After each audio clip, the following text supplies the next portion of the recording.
penegakan hukum yang berkeadilan di Indonesia, perspektif historis, sosial, politik, dan kultural. Pendahuluan.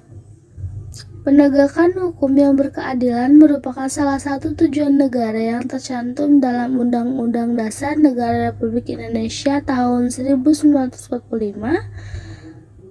Penegakan hukum yang berkeadilan merupakan upaya untuk mewujudkan keadilan bagi semua orang, tanpa memandang status sosial, ekonomi, maupun politik.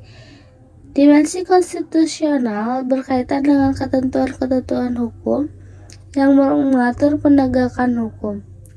Dimensi sosial politik berkaitan dengan sosial politik masyarakat yang mempengaruhi penegakan hukum. Dimensi kultural berkaitan dengan nilai-nilai budaya yang dianut masyarakat yang mempengaruhi penegakan hukum. Selanjutnya, identifikasi masalah.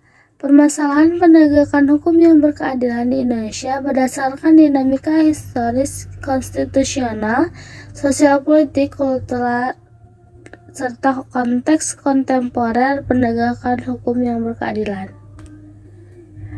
Selanjutnya, hasil dan pembahasan. Yang pertama, dinamika historis konstitusional. Penegakan hukum di masa awal kemerdekaan memiliki tantangan ekonomi dan politik tidak stabil, dan kemajuan seiring waktu mulai membaik. Ketentuan-ketentuan hukum Undang-Undang Dasar Negara Republik Indonesia 1945 telah beberapa kali diamandemen. Setiap diamandemen mengakomodasi upaya untuk meningkatkan penegakan hukum yang berkeadilan. Yang kedua, dinamika sosial politik. Pengaruh kondisi sosial politik yaitu kondusif mendukung penegakan hukum yang berkeadilan, tidak kondusif yaitu menghambat penegakan hukum yang berkeadilan. Tantangan sosial politik yaitu kemiskinan, ketimpangan sosial, dan korupsi. Yang ketiga, dinamika kultural. Pengaruh nilai-nilai budaya yang mendukung yaitu mendorong partisipasi masyarakat dalam penegakan hukum. Tidak mendukungnya yaitu menghambat penegakan hukum. Aspek budaya yang perlu diperbaiki yaitu pandangan bahwa hukum yang berlaku bagi orang-orang yang lemah.